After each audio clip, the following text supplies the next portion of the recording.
assim, diga assim: Senhor Jesus, a minha mente é lugar de batalha. Agora, Senhor, aquieta a minha mente.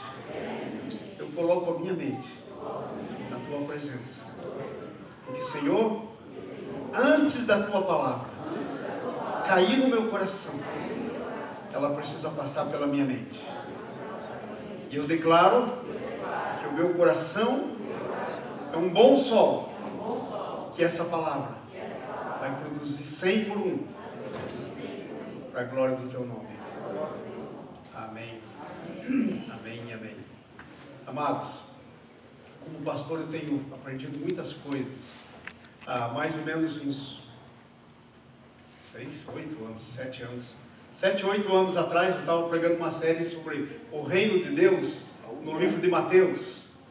E eu lembro que quando eu cheguei lá pelo estudo número 16, por aí mais ou menos, daquela série, muitos irmãos na congregação começaram a ficar irrequietos, começaram a ficar desconfortáveis. E houve um irmãozinho que veio falar comigo, ele disse assim: pastor, o senhor só prega esse assunto? Eu falei: o assunto é o mesmo, mas é tanta coisa dentro do assunto que nunca é o mesmo. E ele falou: não, mas está muito repetitivo. Eu falei: amém, na próxima semana você prega, que você já deve ter aprendido tudo. Ele falou: não, pastor, não é isso que eu quis dizer. Aí eu fiquei muito irritado, honestamente, porque se você entrar lá na nossa página da igreja, entra lá, liderança, você vai ver o meu blog, você vai ver todos esses vídeos. Dá uma olhadinha nos vídeos sobre o reino de Deus, você vai ver cada palavra revelada, tremenda. E aí eu fiquei muito irritado, e eu fui orar ao Senhor, e eu falei: Senhor, o que eu devo fazer? Tenho que resistir, ou tenho que fazer o quê? Aí Deus falou comigo, Deus me mostrou um texto em que Jesus dizia assim: ó, eu tenho muita coisa para dizer para vocês, mas vocês não podem suportar. Eu falei: nós estamos no nosso 8º estudo sobre Davi na escola de Deus, e eu já estou vendo sinais de cansaço em alguns. Eu acho que está chegando no ponto que alguns não podem suportar. Mas deixa eu dizer para vocês uma coisa: há coisas tremendas ainda para nós irmos através delas, como por exemplo, quando Davi simplesmente destrói a sua família por causa do adultério. Nós temos que passar por lá, ok? Então nós vamos ter mais uns 4, eu vou fazer mais uns 4 estudos talvez, até que a gente veja as coisas principais aí nesses textos, e aí nós vamos mudar de assunto, ok? Nós vamos arranjar um outro assunto, se bem que Davi na escola de Deus não é o mesmo assunto, porque o Davi na escola de Deus é como é que Deus tira alguém de trás do rebanho, do quase nada, desconhecido, inclusive não era nada nem para o seu pai, que quando houve um culto, não foi nem chamado culto. Como é que Deus faz com alguém assim? Tira lá de trás do rebanho e põe no trono, e se torna um rei vitorioso. Não um rei sem problemas, mas um rei vitorioso. Como é que Deus faz? Qual é o processo? Então, estudando o Davi na escolinha de Deus, nós estamos vendo qual é esse processo que a gente tem que passar. Porque sabe uma coisa, amados? Quando nós olhamos na vida de Saul, nós vemos que o Saul teve exatamente a mesma unção que Davi teve.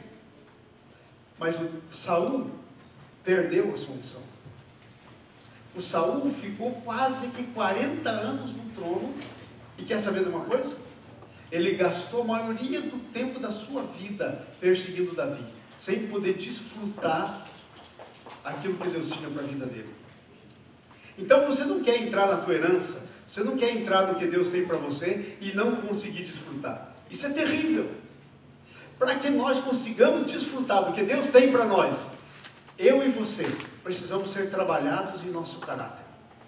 Deus precisa nos mudar, Deus precisa nos fazer crescer, Deus precisa nos ensinar para que a gente chegue num certo ponto e aquilo que o Senhor põe nas nossas mãos não pereça.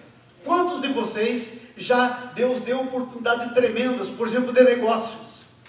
Deus ampliou o negócio de vocês, vocês cresceram, dali um tempo, bingo, não tinha o treinamento necessário, não tinha a capacitação necessária e você faliu. Já aconteceu comigo. Quantos de vocês aí? Então a escola de Deus, a preparação de Deus, tem que ser uma coisa muito bem-vinda das nossas vidas. Porque é por ela que nós vamos estar aptos para desfrutar aquilo que Deus nos dá quando chegar nas nossas mãos. Ok? Em nome de Jesus. Amém? Amém. Ficou todo mundo muito quieto. O que aconteceu? Abra sua Bíblia no capítulo 21. Hoje nós vamos passar pelos princípios principais. Eu quero dizer para vocês, nós vamos do capítulo 23, hoje aliás, não 21, até o 27.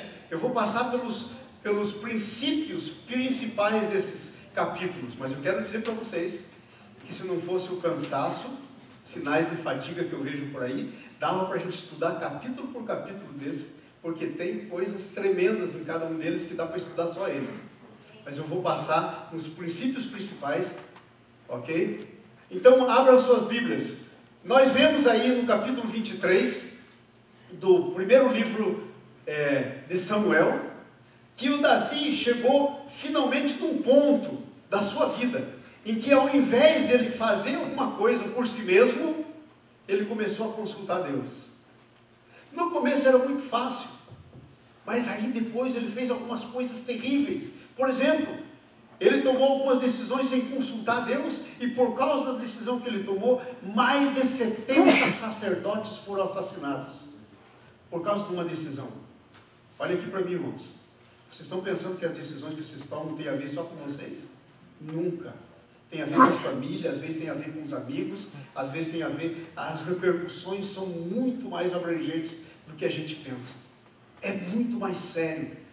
Então, é como se o Davi, com aquela história dos sacerdotes lá de Nob, a mortandade daqueles sacerdotes, desse um choque no Davi, e o Davi aprendeu. E agora nós chegamos num ponto em que o Davi deixa de ser dirigido pelo medo e da incerteza, e sabe o que ele começa a fazer? O que eu e você temos que aprender a fazer: perguntar para Deus o que nós temos que fazer. No Veredas, que nós tivemos aí, quem fez o Veredas, quase que todo mundo aí, quem não fez, fez o treinamento, nós aprendemos um princípio de ver o que Jesus está fazendo. João 5,19. Jesus disse: eu só faço o que eu vejo o meu Pai fazendo. Quando nós saímos fazendo aquilo que está na nossa cabeça, nem sempre, a Bíblia diz: os meus pensamentos não são os vossos pensamentos, os meus caminhos não são os vossos caminhos. Então nem sempre nós acertamos. Quando nós já estamos crescidos, que nós temos, assim como a mente de Cristo, que já estamos maduros da fé, então nós conseguimos nos mover melhor. Mas o segredo é o de Jesus: só fazer o que o Pai está fazendo. E como que a gente vai fazer? Mas como é que eu vou fazer o que eu vejo o Pai fazer? Eu não estou vendo, pastor, o Pai fazer nada. Pergunta para ele. Jesus não falou: buscar-me-eis, está escrito na Bíblia, lá no livro de Jeremias: buscar-me-eis e me achareis quando me buscardes de todo o vosso coração. Jesus não disse: batei e abrir-se-vos-á, pedi. E assim vai indo. Então, se você falar com o Pai, você vai descobrir, Ele vai falar com você.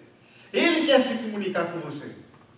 Muitas vezes nós estamos no monólogo com Deus. Nós chegamos e dizemos tudo para Deus na oração e dizemos: ok, já falamos tudo. E a parte de ouvir? E a comunicação? Comunicação, existe um comunicador e um receptor. E ela tem que ser uma mão de duas vias. Nós precisamos falar com Deus e parar para ouvir o que Deus quer dizer. Então, finalmente, o Davi chega nesse tempo da sua vida. Ele começa a parar para ouvir, ele começa a perguntar para Deus. E sabe de uma coisa? A vontade de Deus se torna a sua referência em como fazer as coisas, inclusive em como tratar do inimigo. Nos próximos capítulos nós vamos ver muito Davi tratando com o inimigo. Sabe por quê? Porque o inimigo, os teus inimigos vão estar constantemente na tua frente. E um dos segredos do sucesso é como você tratar com os seus inimigos. Há horas em que você é o braço de Deus para executar juízo sobre os seus inimigos. Por exemplo, Deus diz para Saul: vá lá e mata o Agag e tudo o que ele tem. Porque quando o meu povo vinha para a terra, eles se levantaram para impedir o meu povo de entrar no meu propósito. Então lá vai Saul. E sabe o que acontece? Naquele tempo, um rei que ia para a batalha, a glória do rei era o seu despojo. Ele trazia muitas pessoas cativas, muitos escravos e muito despojo. E aí ele foi, e adivinha, ele matou todo mundo. Mas diz o texto que ele deixou os bois mais gordinhos, as vacas mais gordinhas, e o rei. E aí Deus fala, e foi aí que o Saul perdeu o reino. Uma das coisas foi essa. Houve outras coisas, mas essa foi uma das principais. E não fazer o que ouviu de Deus. E não aprender a dependência de só se mover no que Deus está dizendo. Aí o Saul chega de volta e Deus fala com Samuel, e Deus diz para Samuel: Samuel, até quando? Eu já rejeitei o Saul. Até quando você vai ter peninha de quem eu rejeitei? Porque nós somos assim, irmãos. Às vezes nós queremos ser mais justos do que Deus. Nós queremos ser mais amorosos do que Deus. Na hora do juízo, na hora da correção, do castigo, nós queremos ser melhores do que Deus. Então Deus diz para Samuel: até quando? E aí o que acontece? A palavra de Deus nos diz que ele foi para o Saul e perguntou: escuta, você fez o que Deus mandou você fazer? Ele disse: fiz 100%. De repente, um boi berra. Então o profeta pergunta: que mugido é esse? Aí diz: nós trouxemos os melhores para sacrificar o Senhor. Gente, muitas vezes nós somos como Saul, tentando sacrificar o Senhor coisas condenadas por Deus, coisas que Ele já declarou juízo. Você não pode trazer esse tipo de sacrifício. E aí então ele tem que matar o Agag. Então muitas vezes Deus vai nos usar para juízo sobre os inimigos, mas na maioria das vezes, adivinha o quê? O inimigo é levantado para me aprender lições, e eu não posso pôr a minha mão. E um princípio é o seguinte: se a pessoa que se levantar, se o teu inimigo se levantar alguma vez, teve alguma unção de Deus, não toque. Não toque. E foi essa grande lição que Davi aprendeu. Ele teve muitas vezes a possibilidade, nós vamos ver isso, de matar o Saul, de entrar no seu reino, mas se ele tivesse feito isso, ele não teria desfrutado do seu reino, porque no plano de Deus tem o que, tem o como e tem o quando. Tem o que tem que ser feito, tem o como, a maneira que tem que ser feito, e tem o quando, o tempo que as coisas devem ser feitas. Esses três pilares são o que sustentam uma coisa que vai ser permanente nas nossas vidas. Muitas vezes nós estamos fazendo o que corretamente, fora do tempo. Muitas vezes nós estamos fazendo o que corretamente no tempo, mas sabe de uma coisa? Falta um pilar. Um deles derruba tudo. A falta de um deles consegue anular tudo. Então Davi começou a ouvir a Deus nesse ponto em diante. Ele começou a consultar o Senhor. Versículos do capítulo 23, do 1 até o 29. Versículo de 1 ao 6, diz que quando consultamos o Senhor, ouvimos algo que é parte do nosso destino. Olha no teu capítulo aí, 23, versículos de 1 a 6, esse é o assunto que está aí. Foi dito a Davi: eis que os filisteus pelejam contra Keila e saqueiam as suas eiras. Sabe onde que era Keila? Keila era um distrito que pertencia a Israel. Keila era parte da herança que o Davi tinha. Era parte, ele tinha parte com isso. Então, quando nós consultamos o Senhor sobre coisas que é parte do nosso destino, o Senhor fala conosco. Às vezes nós queremos consultar Deus com coisas que não tem nada a ver com o nosso destino. Exemplo: Jesus vai na praia e os discípulos tinham abandonado o chamado, tinham abandonado. Pedro disse: eu vou pescar, vai todo mundo pescar. E daí o que acontece? Não pegam nada, aquela história toda que se conhece. No fim da história, Jesus restaura Pedro, e adivinha o que? Aí está Jesus, Pedro, e os outros discípulos andando, e o Pedro pergunta assim: e esse? O que vai ser dele? Estava falando de João. Aí Jesus tem que dar uma chamada no Pedro e falou: isso não tem nada a ver com você. Não se meta no que não é da sua conta. Isso é com Deus. O que é da tua conta já te foi dito. Quando você ficar mais velho, vai estender tuas mãos, vão levar você para onde quiser, você não vai ter mais espada do seu lado para cortar a orelha de ninguém, você não vai resistir o que Deus está querendo fazer, porque você está no seu próprio pensamento. Aliás, amados, eu estou fazendo coach com agora mais de 20 pastores. Deixa eu dizer uma coisa que eu tenho descoberto com eles, e que eles estão maravilhados quando descobrem. Sabe o que é? É que na maioria das vezes, a maneira pela qual nós vemos porque um mapa interno lá dentro da nossa mente já está construído.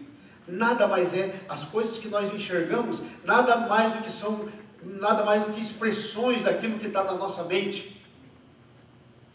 A gente projeta as coisas. Vou te contar, isso é um negócio seríssimo.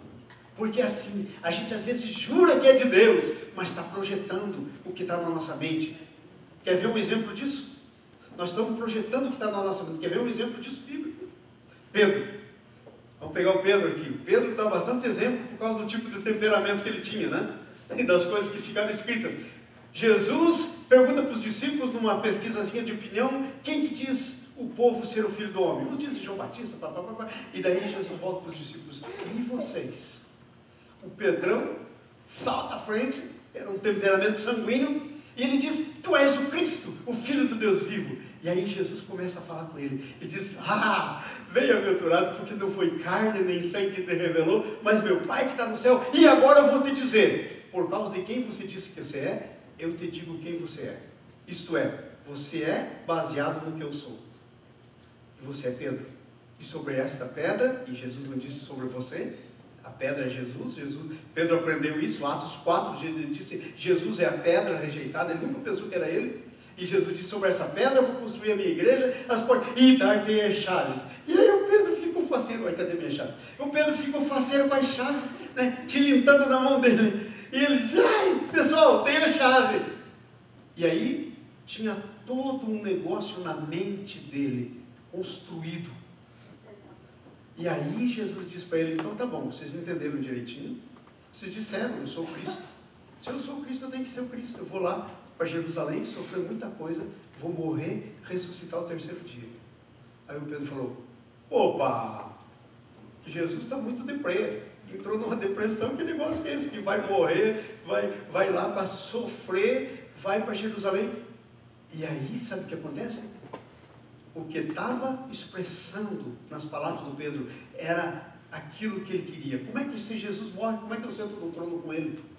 Porque o plano do Pedrão era ficar do lado direito. Aliás, já tinha tido uma briga no meio dos discípulos, para quem ia ficar no direito ou no esquerdo. A mãezinha deles chegou lá, deu uma hora ao eles, saíram na briga, literalmente.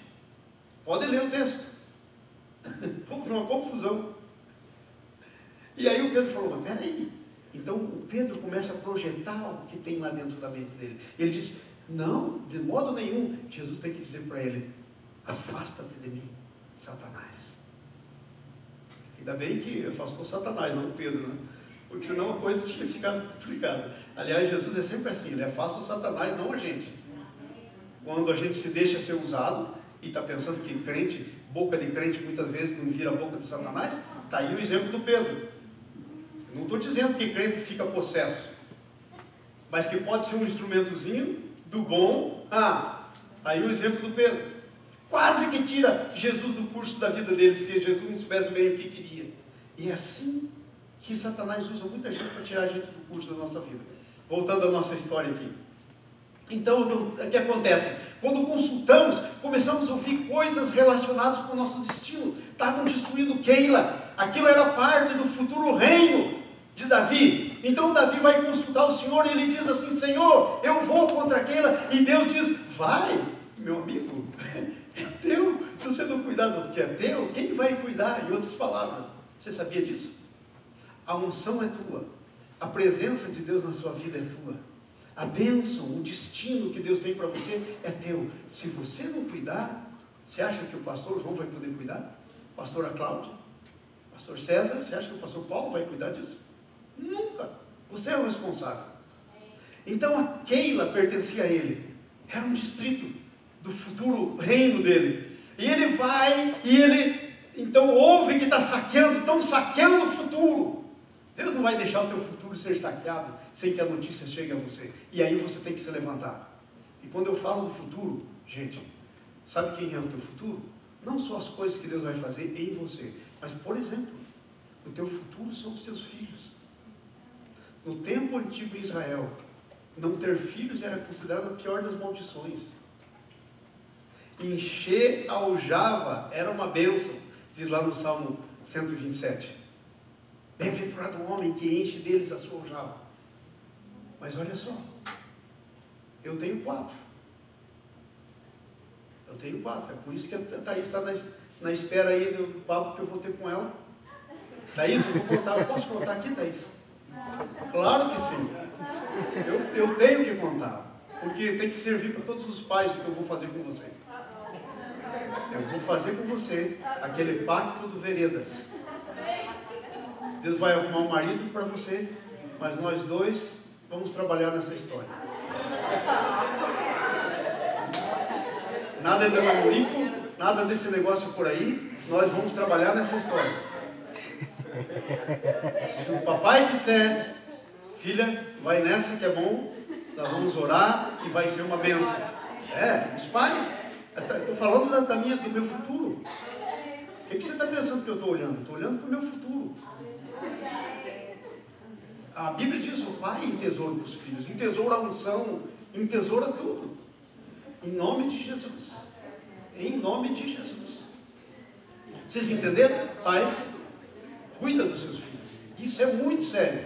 Então, não pode deixar o seu futuro ser saqueado. Vamos para frente, versículo 3 e 4 diz assim, que quando ele chegou para o pessoal, falou, ó, gente, tem uma boa notícia. Deus vai nos dar vitória sobre os filisteus que estão guerreando com Keila. O pessoal falou, peraí, a gente já está com medo. Ele tinha um exército de quantas pessoas mais ou menos? Nesse ponto aí já era quase 600, segundo os textos da Bíblia. Mas 400 com certeza lá no começo. Depois se acrescentou mais e já era quase 600. Veja só, os homens de Davi, aqueles que depois são considerados na Bíblia como valentes. Você sabia que valente é alguém que precisa ser feito, forjado? Porque esses eram covardões no começo. Os valentes de Davi não eram valentes sempre. Se tornaram valentes porque andaram com um homem que conhecia Deus e andava com Deus e tinha certeza e segurança nas coisas de Deus. Se tornaram valentes. Então olha só. Aí os homens dizem para ele, mas nós já estamos com medo aqui escondido. Agora a gente saiu lá contra os filisteus. Aí adivinha o que Davi faz? Davi não vai na conversa. Davi consulta de novo o Senhor. E sabe? Ele vai.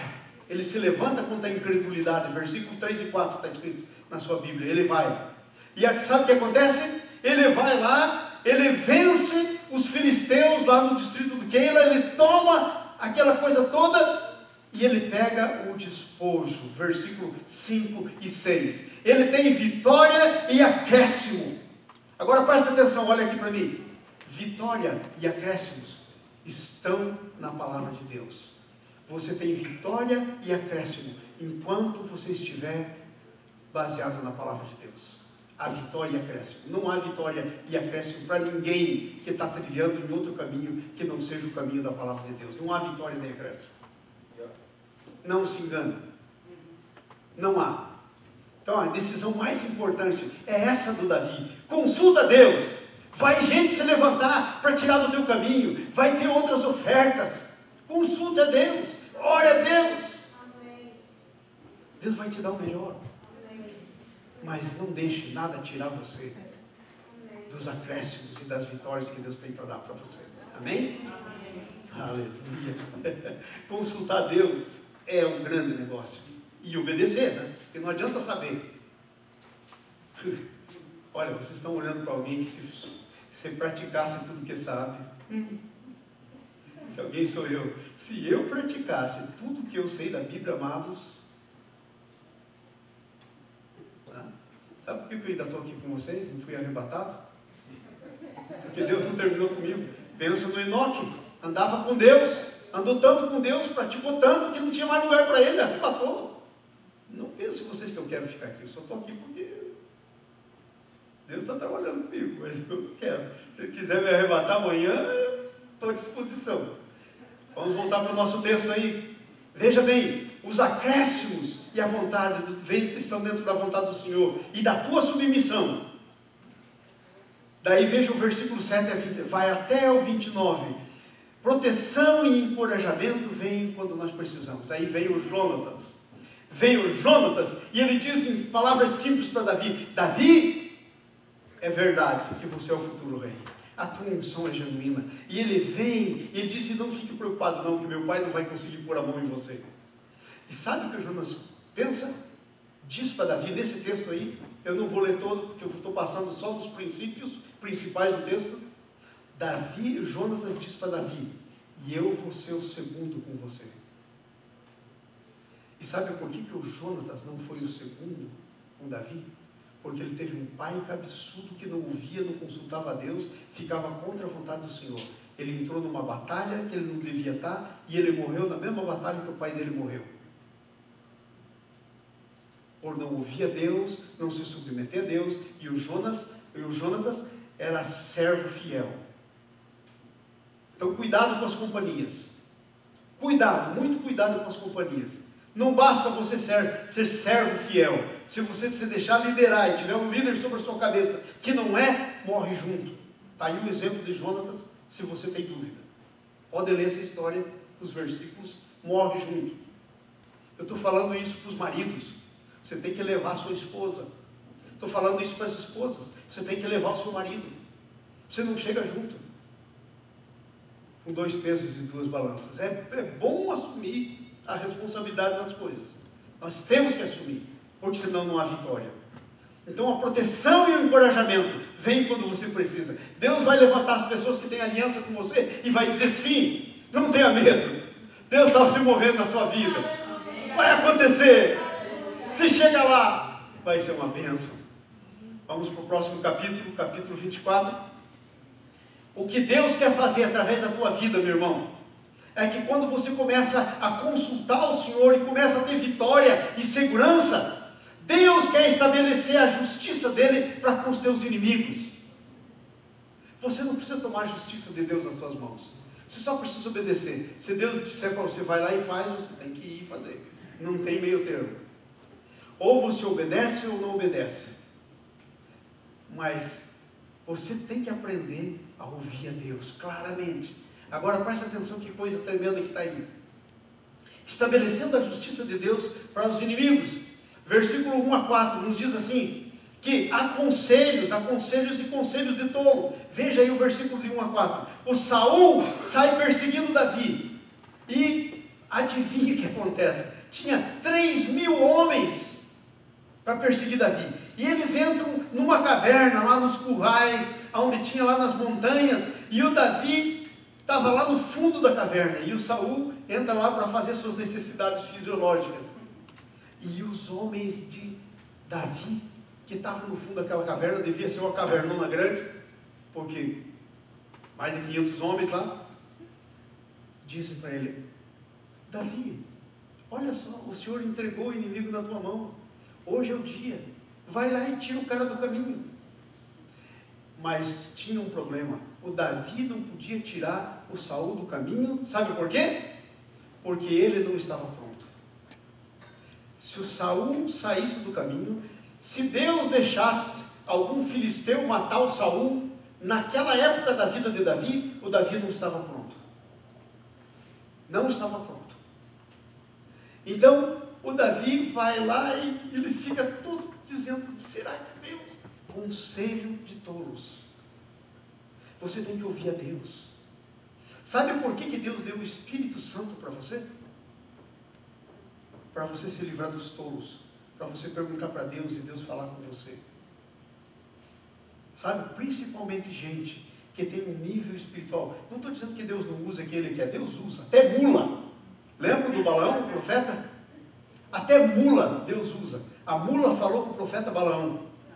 Deus usa, até mula, quanto mais gente.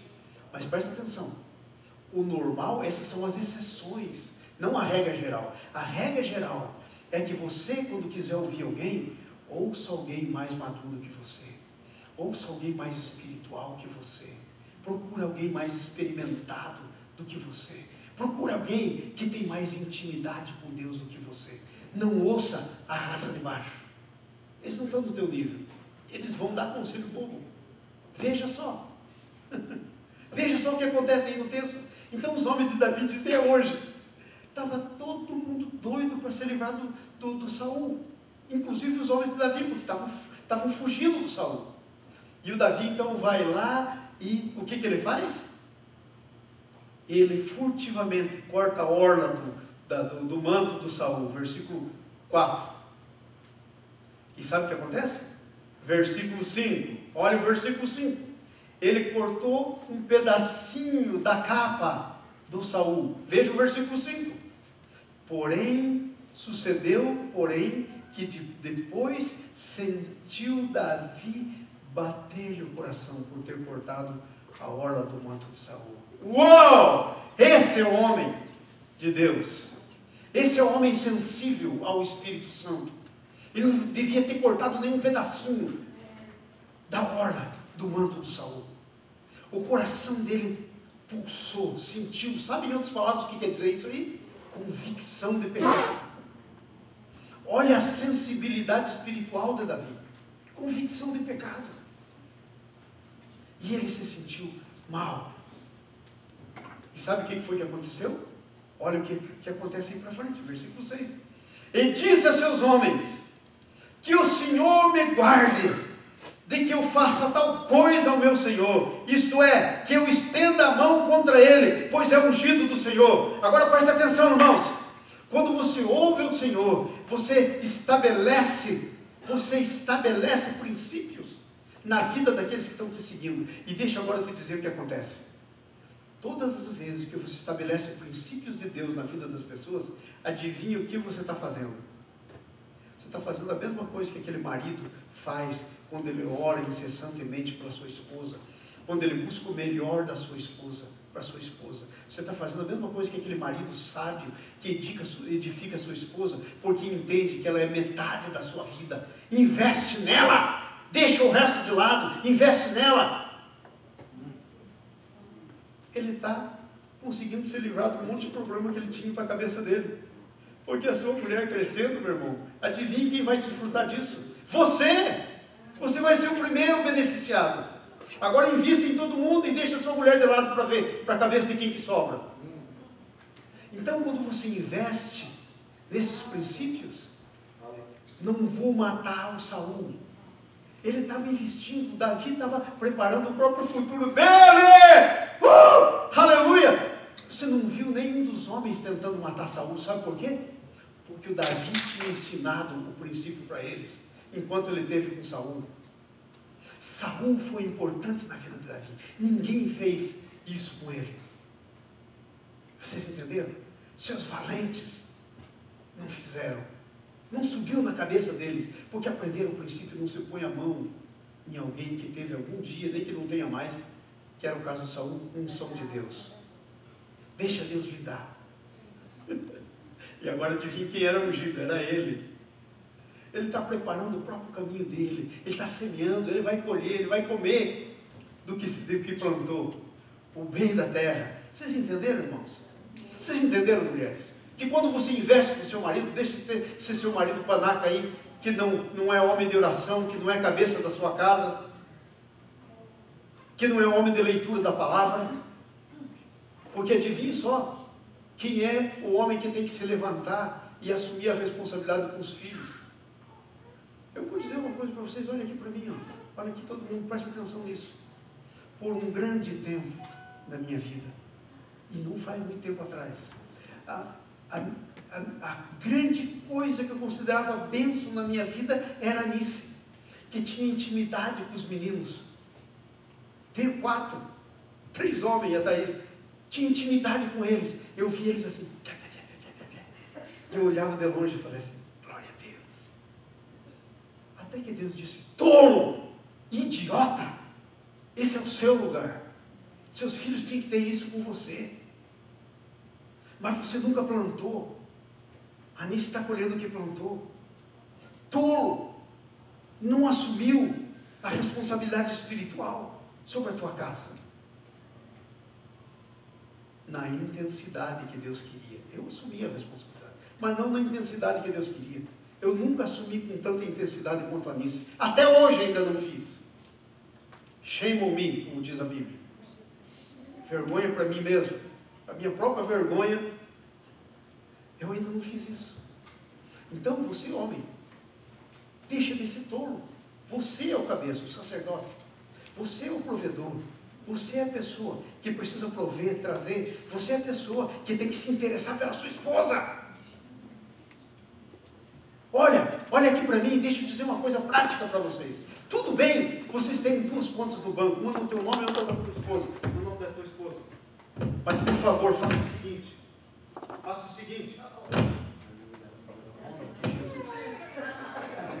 Isso é tão importante.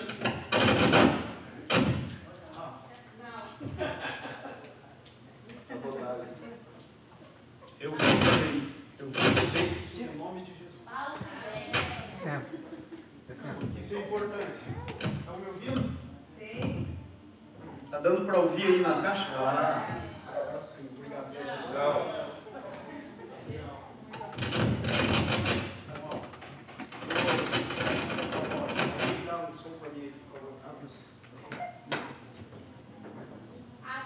É tão importante. É o azul. A coisa é tão importante que Satanás não quer que vocês ouçam isso. É bem apropriado que vocês tenham 2 contas, uma no nome da sua esposa, outra no teu nome.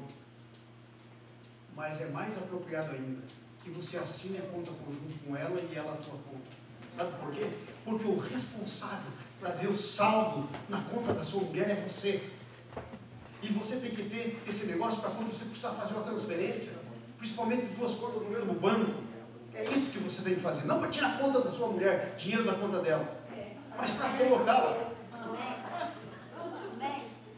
Eu estou falando, o que eu faço é isso ou não, Nisso?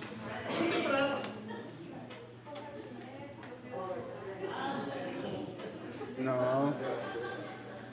Não acredito. Amados, é sério demais o que eu estou dizendo. Tudo que é microfone que está dando problema. Tem que ser de Deus esse negócio. Então, homem, deixa de ser um panaca. Honra as calças que você veste. Em nome de Jesus. É sério. É sério. Eu estou sentindo aqui um negócio. Uma ira santa. Às vezes você honra todo mundo e não honra quem está do seu lado. Em nome de Jesus, tem que parar isso. Ele está trabalhando contra você. É bobo, é tolo. Porque se a sua mulher fica com um problema, adivinhe na cabeça de quem que cai? Na sua.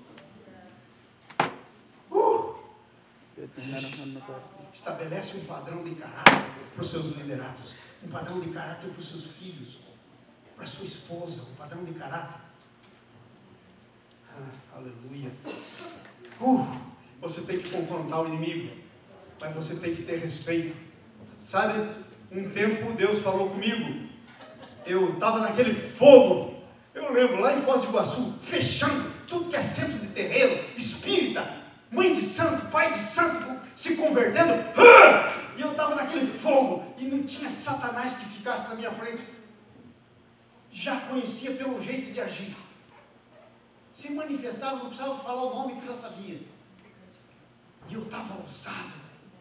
Aí um dia, Deus falou para mim, abra o livro de Judas, um capítulozinho. E aí lá está dito assim que Miguel, quando contendia com o diabo a respeito do corpo de Moisés, não ousou dizer palavra alguma, mas disse: o Senhor te repreenda. Uau! Eu falei: Senhor, o que é isso? Esse é o capeta, eu vou pisar no cabeça dele, fazer tirar a língua para fora. Ele falou: é seu inimigo, vai ver como você trata o seu inimigo. Você tem que ter respeito, mesmo por inimigo caído. Saul era o inimigo de Davi, caído, sem unção, possesso do diabo, um espírito demoníaco vinha nele. Vocês já sabem da história, já vimos isso.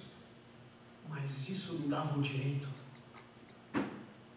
a pessoa se gloriar. O único que tem esse direito é Deus. No trono de Deus, só senta Deus. Então sabe o que o Davi faz? Ele chama então o Saul, depois que ele sai da caverna. Olha o texto aí, versículo 16 a 22. Uou! Senhor, continua falando aqui, Senhor, precisamos, Senhor, da tua voz. Veja aí o 16 a 22, do 24. Diz assim, ó. Tendo Davi acabado de falar a Saul todas as palavras, Saul ouviu e disse: essa é a voz do meu filho. E chorou Saul em voz alta. E disse a Davi: mais justo és do que eu, pois tu me recompensaste com bem e eu te paguei com mal. Amados, Efésios capítulo 1, é isso que a Bíblia diz. Deus quer mostrar aos principados, potestades, aos reis, aos governadores, nos lugares celestiais, em qualquer lugar da terra, quem é Deus e quem é você. A justiça de Deus na tua vida, os padrões de Deus na tua vida. Tremendo, tremendo, tremendo. Ele confronta o inimigo, e sabe o que acontece? Nesse confronto com o inimigo, o destino dele é solidificado. O teu destino passa pela maneira com que você trata com teus inimigos. É ali que é solidificado. Porque ninguém pode tocar na glória de Deus e sair ileso. Você tem que aprender a não tocar na glória de Deus, ainda que a glória de Deus já tenha saído. Amados, a glória de Deus é um negócio tremendo. Veja, deixa eu dizer esse exemplo para você. Um dia a glória de Deus esteve na vida de um homem. Muitos homens aqui, estão me vindo 6 ou 8 exemplos. Vou pegar um deles. Na vida de um profeta chamado Eliseu. A glória de Deus na vida dele. Esse cara morreu e ficou só os ossos dele. E um dia, por causa de uma batalha e tal, alguém morreu, tiveram que sepultar alguém às pressas, abriram um buraco onde estava a sepultura. Quando o corpo do morto tocou nos ossos de Samuel, ele levantou. Eliseu, desculpa. Ele se levantou. Vocês entenderam isso? O morto se levantou por causa da presença da glória que teve ali um dia. Está pensando que a glória de Deus fica só por ficar nossos? Sabia que quando a glória de Deus que habita em você, na pessoa de Jesus, do Espírito Santo, a Bíblia diz que um dia você vai morrer, vai ser sepultado, a minhoca vai comer você, o passarinho vai comer a minhoca, o gato vai comer o passarinho, e assim vai. Sabe o que a Bíblia diz? Que a glória que está em você é tão tremenda que um dia, não interessa o que tiver acontecido com a tua estrutura, vai ser chamada de volta. E sabe, esse corpo velho que você tem agora aí, respeite esse corpo. Porque é desse corpo velho que você tem aí que vai ser feito o novo, com base nele. O novo não tem nada a ver com esse, vai ser transformado. Mas a base é esse. Por isso, esse aqui é um ensino. Você não toca onde já teve a glória de Deus. Você não toca. Amém? Estão entendendo isso? Vamos para o próximo capítulo, já estamos chegando quase na hora de terminar. E aí termina mais uma estação da vida. Nós estamos falando aqui no nosso discipulado sobre as estações da vida. Aliás, gente, amanhã eu viajo, volto no dia 16. Quando eu voltar, vocês do discipulado aí, meus discípulos, estudem de novo aquela história da estação da vida, o papel que eu dei para vocês, e preencham aquele questionário. Porque depois disso nós vamos para um outro nível, vamos falar de outras coisas. Então, uma estação da vida, nossa vida é feita de estações, amado.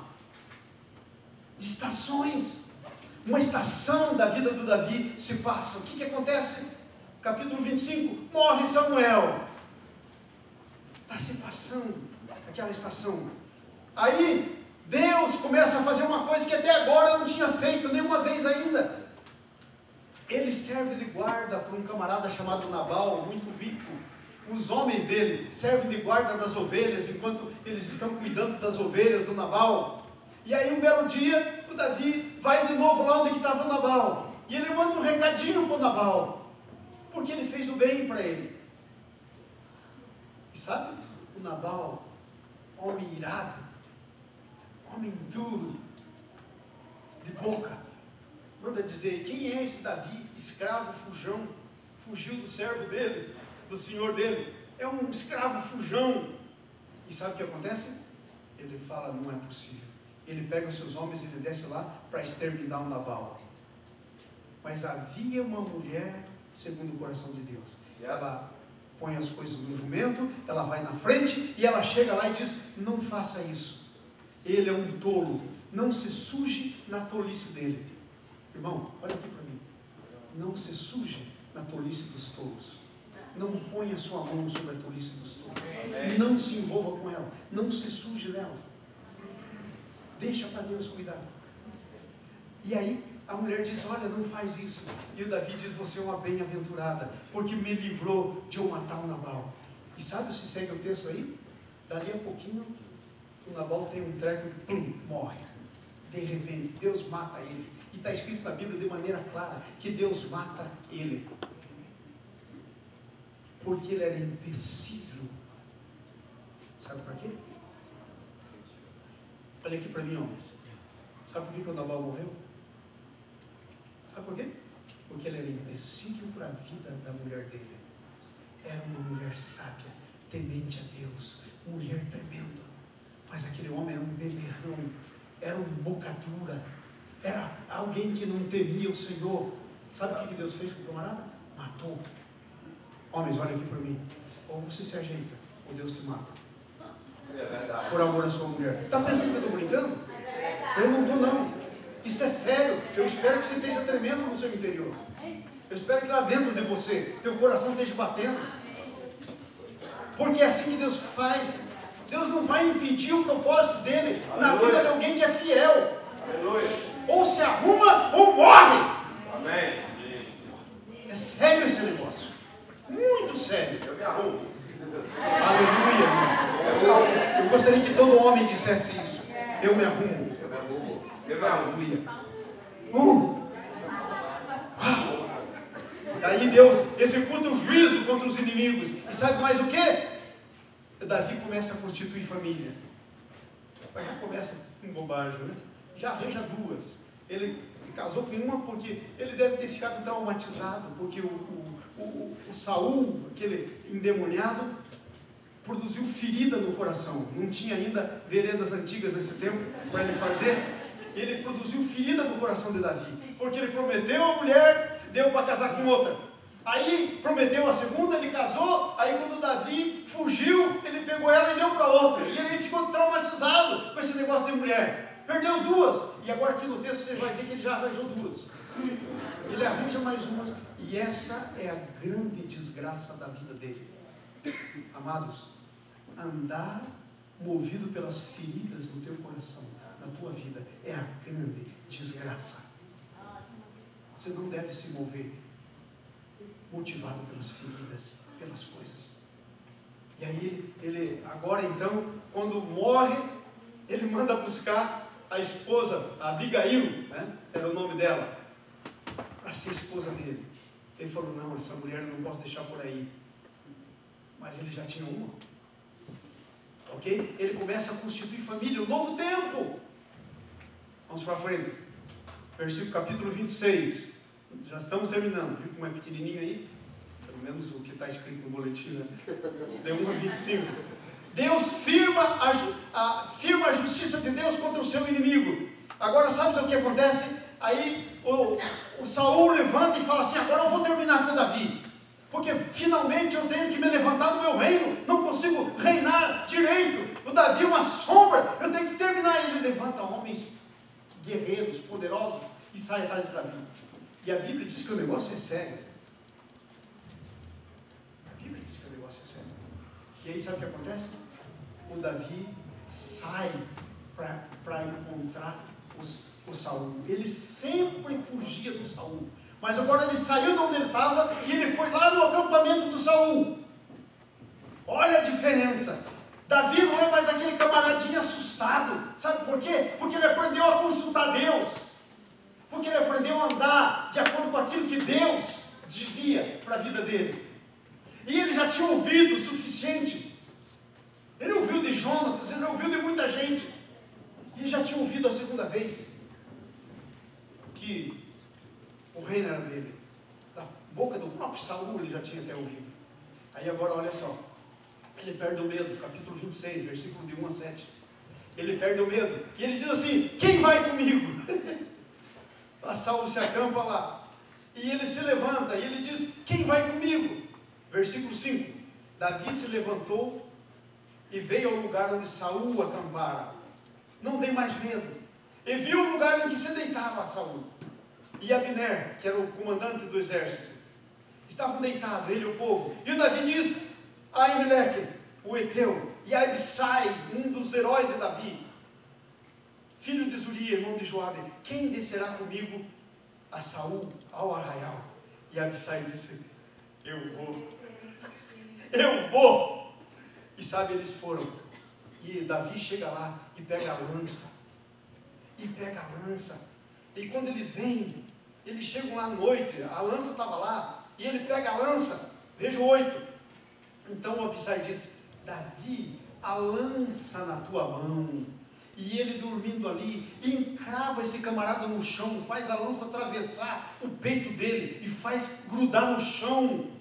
O Abissai diz para o Davi, veja o que está escrito, versículo 8: deixa-o, pois, e ele diz, nem precisa você fazer, deixa-o, pois, agora, encravá-lo com a lança no chão, de um só golpe, não será preciso o segundo. Esse cara era bom, um só. Aí veja só o que acontece. Então Davi disse a Abissai,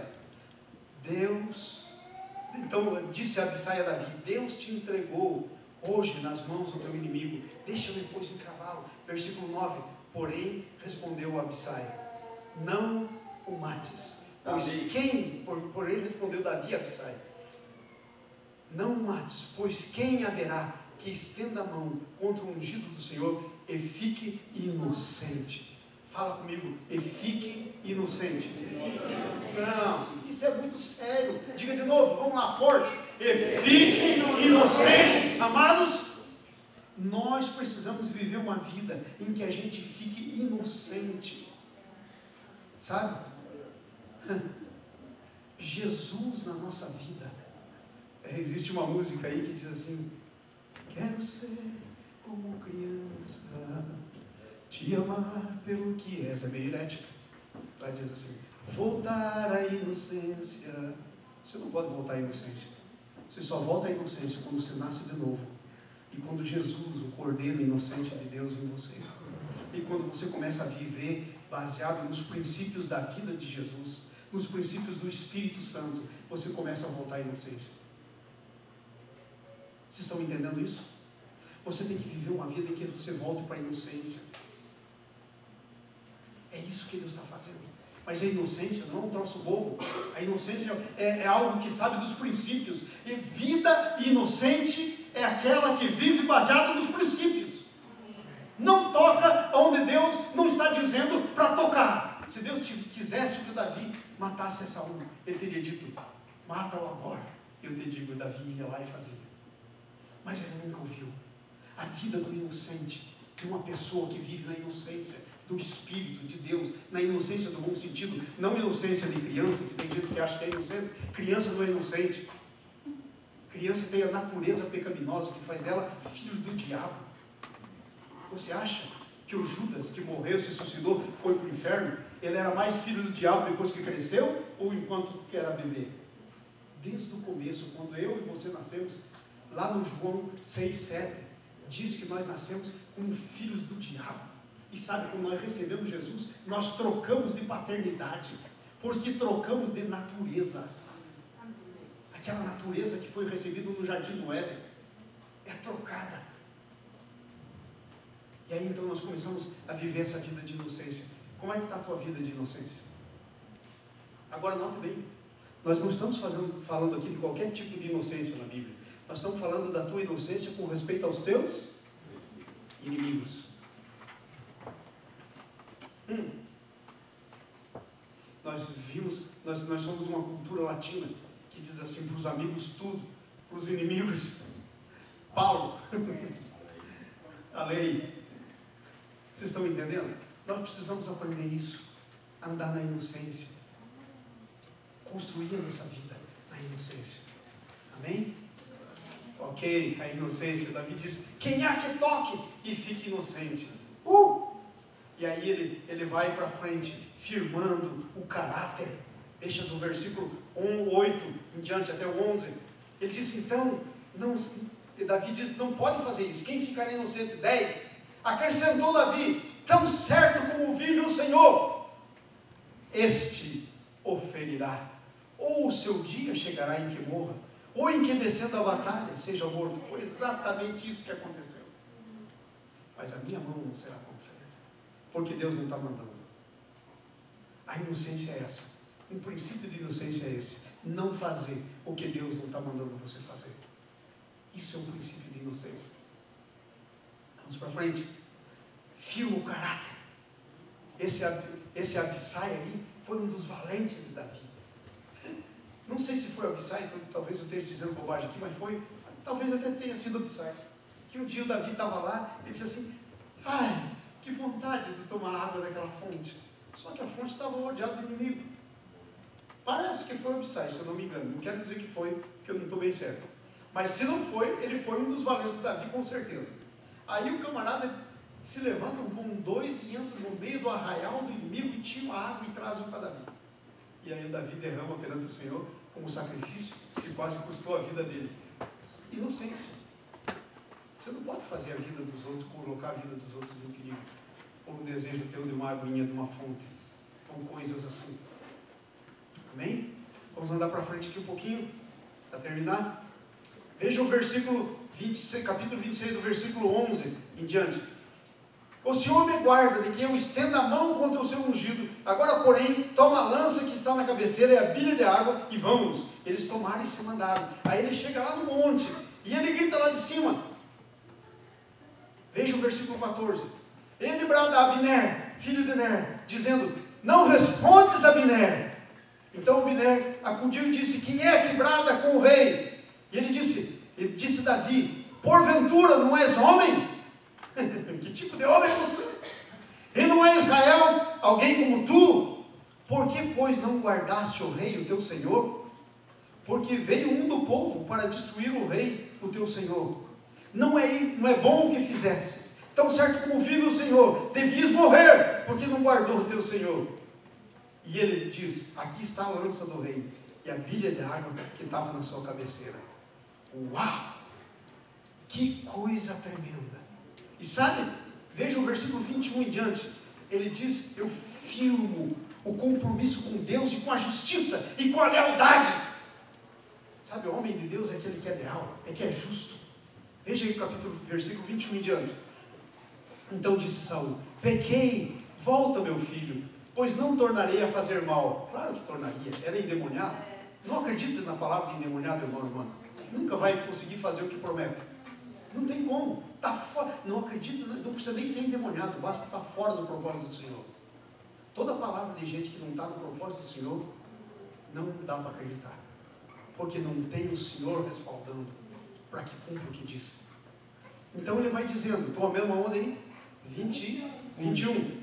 Então disse, pequei, volta, porque foi preciosa hoje a minha vida aos teus olhos. Eis que tenho protegido como louco e errado excessivamente. A tua justiça expõe o louco à própria loucura dele. É a justiça do Davi que está expondo o Saul para entender quem realmente ele era. E ele era isso que ele está dizendo mesmo.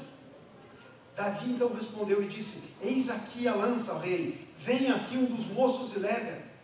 Pague, porém, o Senhor a cada um segundo a sua justiça e a sua lealdade. E adivinhe como é que Deus paga Saul. Não se preocupe. existe um Deus que é justo e que vai fazer justiça. Você pode até não ver a justiça sendo feita agora, mas ela vem depois. Deus é Deus de justiça. Aquilo que é feito de injustiça contra você, se você deixar nas mãos de Deus, a justiça vai ser cumprida. Deus não tem por inocente o culpado. Deus é 100% justo. Então você pode crer nisso, como Davi. Davi então aprendeu. E vamos finalmente terminar. Veja capítulo 27. Capítulo 27 nos diz algumas coisas tremendas aí. Ele começa a possuir agora a cidade dos inimigos, amado. Quando você se deixar Deus guiar você, você vai começar a entrar naquilo que é tua herança. Agora tem um negócio. Quando eu leio a história de Israel entrando na terra prometida, eu digo assim, mas Deus, por que o Senhor não fez logo o trabalho de uma vez por todas, completo? Manda uma peste em cima daqueles caras lá, mata todo mundo, e aí o povo de Israel já chega lá e está pronto. E aí Deus então um dia começou a me ensinar algumas lições. Primeira lição: aquilo que é teu, por causa do Adão, foi colocada na mão do inimigo. Mas Jesus veio, morreu e resgatou. É teu por direito. Mas ainda está na mão do inimigo. Você tem que chegar lá e dar um tapa da mão dele e dizer, larga do que é meu. Foi por isso que o povo de Israel teve que entrar na terra prometida e Deus não mandou uma praga sobre aquele povo e destruiu o povo. Sabia disso?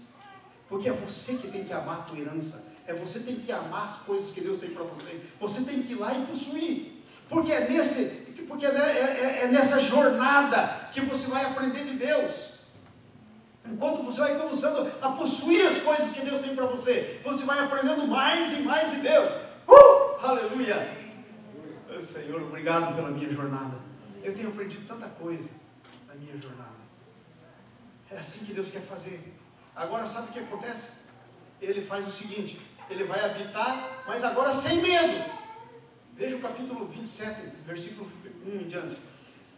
Vieram os ifeus a Saul, a Gibeá, e disseram, não se acha Davi escondido no outeiro de Aquilá? E ele foi, estou lendo 26, é o 27. Davi, porém, disse consigo mesmo, pode ser que algum dia eu venha perecer na mão de Saul. Nada há, pois, melhor do que para mim fugir para a terra dos filisteus. E ele vai lá. Lembra que o Davi já teve refugiado com os filisteus? O rei de Gate? E ele teve que se fazer de louco, babá, sair assim a baba pela barba, deixar o cabelão assim, viver nas portas. Lembra? Mas agora ele volta lá, mas ele volta diferente. Ele volta um homem crescido, ele volta um homem que aprendeu vários princípios. E aí sabe o que acontece? Ele chega lá, ele mora lá, e um belo dia ele diz assim, ó, não é bom eu morar na tua capital. Me dá um lugar para mim e os meus homens para morarem. E adivinhe só, ele ganha a primeira cidade da vida dele. Antes de você possuir o reino todo, cheio de cidades, você tem que ganhar a tua primeira cidade. E aí então o rei diz assim, eu vou te dar a cidade. E ele dá uma cidade para Davi. Olha que coisa tremenda, ele vai lá para os filisteus, e aí ele fica lá um tempo, aí versículo 2, já tinha 600 homens com ele mora com Ax, e aí o que acontece? E ele está lá e tal, aquele negócio todo, e no versículo 5, se achei mercê na tua presença, dá-me um lugar, numa das tuas cidades da terra, para que eu ali habite. Por que vou habitar na cidade real? Então deu Ax, naquele dia, a cidade de Ziclag, a Davi. E isso ficou sendo para sempre de Israel. Deus começa a tirar da mão do inimigo aquilo que é teu. E não sai da tua descendência. Fica para sempre sendo de Israel. Deus Ziclag. E ele ganha a primeira cidade. E sabe como é que ele ganha essa cidade? Ele ganha agora sem guerra. Ele não precisa guerrear para ganhar. Ele chegou num ponto que Deus estava liberando as bênçãos para a vida dele. E ele ganha essa cidade. Ele vai lá morar. Tremendo. E aí sabe o que começa a acontecer? Versículo 8 a 12. Dá uma olhadinha aí o que diz aí. E a gente vai terminar. Subiu Davi contra os homens, com os seus homens, e davam contra os Gersuritas, os Gersitas, os Amalequitas, porque todos esses eram moradores da terra de Telã, na direção sul, até a terra do Egito. Davi feria aquela terra e não deixava vida, não deixava com vida nem homem nem mulher, e tornava com ovelhas, bois, jumentos, camelos, vestes e vinhaques. Davi começou a possuir o despojo dos inimigos. Até então ele não possuía. Meu amado, meu irmão, vai chegar uma hora em que Deus quer que você comece a entrar e possuir as cidades que Deus tem para você, a possuir os despojos que Deus tem para você. Deus tem despojos para você. Deus tem despojos para você. E sabe, se você não for possuir, você não vai ter. Porque os despojos teus, sabe na mão de quem está? Do inimigo. E sabe, Deus quer colocar todos os inimigos, Efésios capítulo 1, no fim do capítulo, Deus quer colocar todos os seus inimigos debaixo dos pés. Mas sabe quem são os pés de Jesus? É você, sou eu. Você tem que ir lá e possuir os despojos. Você tem que tirar do inimigo. Então Deus começa a abençoar. E Deus começa a abençoar tremendamente. Deus começa a abençoar tremendamente. E sabe? Aí a coisa começa a ficar difícil. Porque nesse tempo, o Saul já tinha entrado na guerra, que ele ia morrer. Sabe? Está chegando perto. Está chegando perto. Eu entendo perfeitamente o Davi. Está sendo uma bênção para mim. Não pense que eu estou só falando para você. Eu estou falando comigo. Está sendo uma bênção isso. Porque eu estou como o Davi. Eu posso sentir o cheiro da chuva de Deus na minha vida chegando. Aqui Davi está no ponto assim, que inclusive o Saul já estava na batalha, que ele ia morrer, e que o Davi ia ser empossado como rei. Amados, eu encerro dizendo o seguinte para vocês. Eu vim de uma vida muito terrível de pecado, mas muito terrível.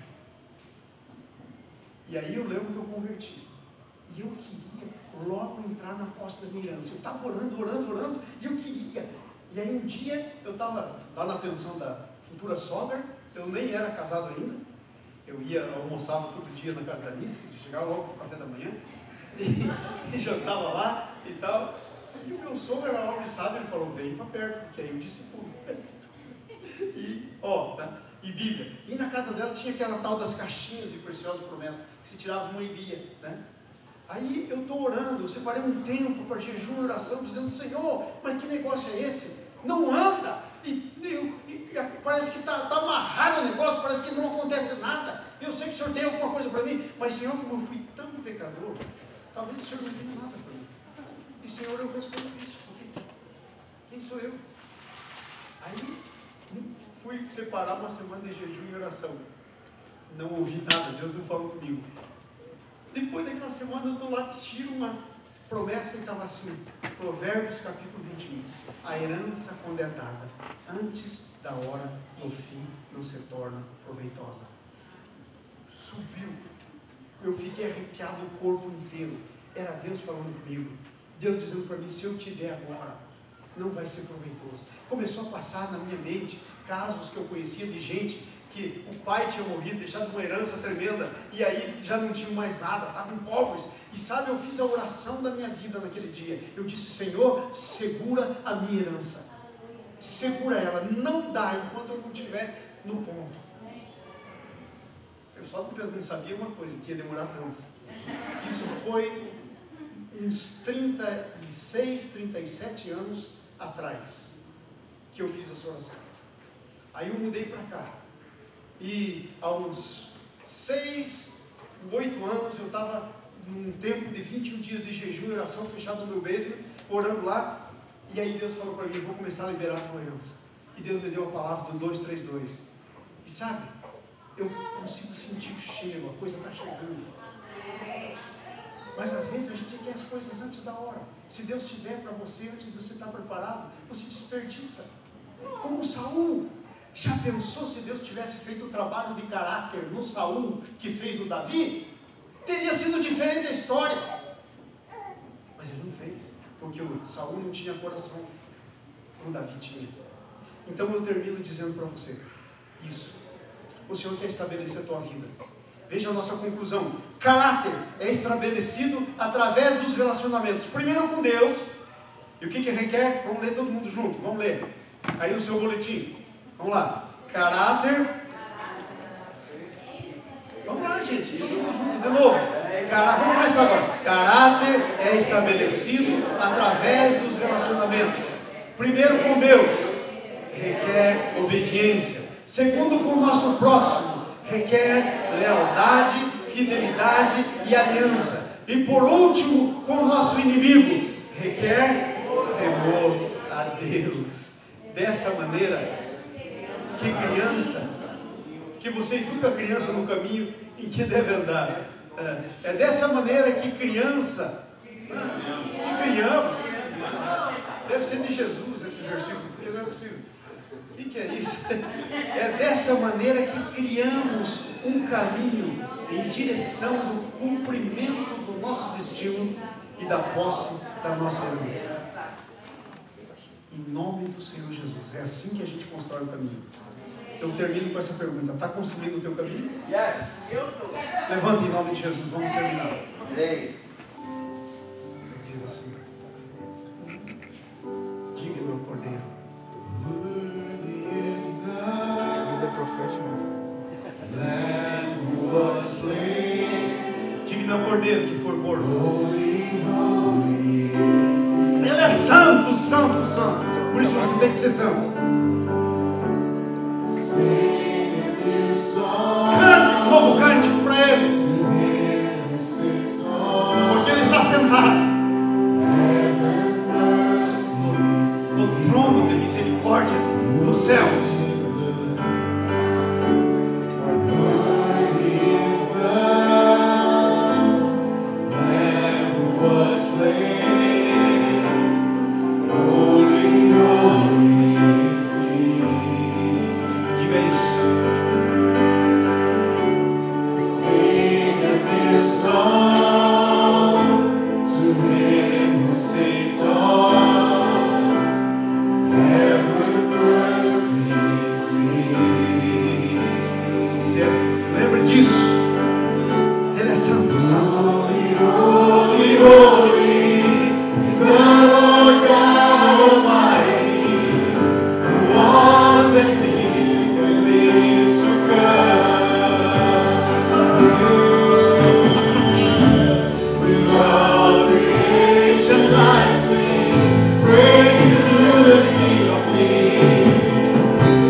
under any circumstances, I will adore you. Oh Jesus, in the poverty, in the much, in the sickness, in the health, I will adore you, because you are my God. There is no one like you. I adore you.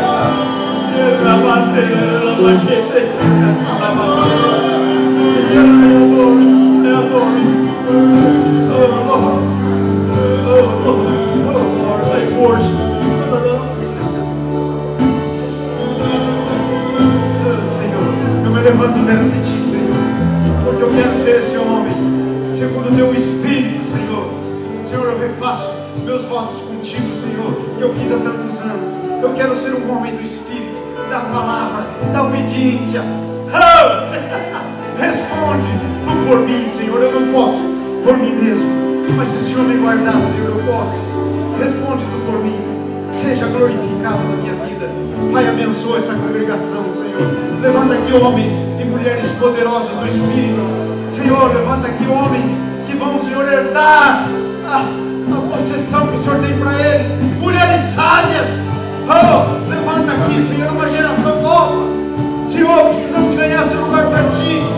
Oh, Senhor, em nome de Jesus, nós dizemos ao domingo: solta! Solta o que pertence ao nosso Deus. Solta no nome de Jesus. Diga comigo: Senhor Jesus, eu saio daqui nessa manhã ou nessa tarde para fazer a tua vontade, para ser trabalhado no meu caráter, para cumprir o teu desejo, aquilo que tu tens para mim. Eu quero fazer como o Senhor quer que eu faça, no teu tempo, e aquilo que o Senhor quer que eu faça. Senhor, diga mais alto: Senhor. Mais alto de novo: Senhor. Eu quero ser alguém que faz as coisas que o Senhor quer que faça, da maneira que o Senhor quer que faça, e no tempo que o Senhor quer que eu faça, em nome de Jesus. Amém. Deus os abençoe, amados. Dá um salve de palmas ao Senhor. Holy, holy.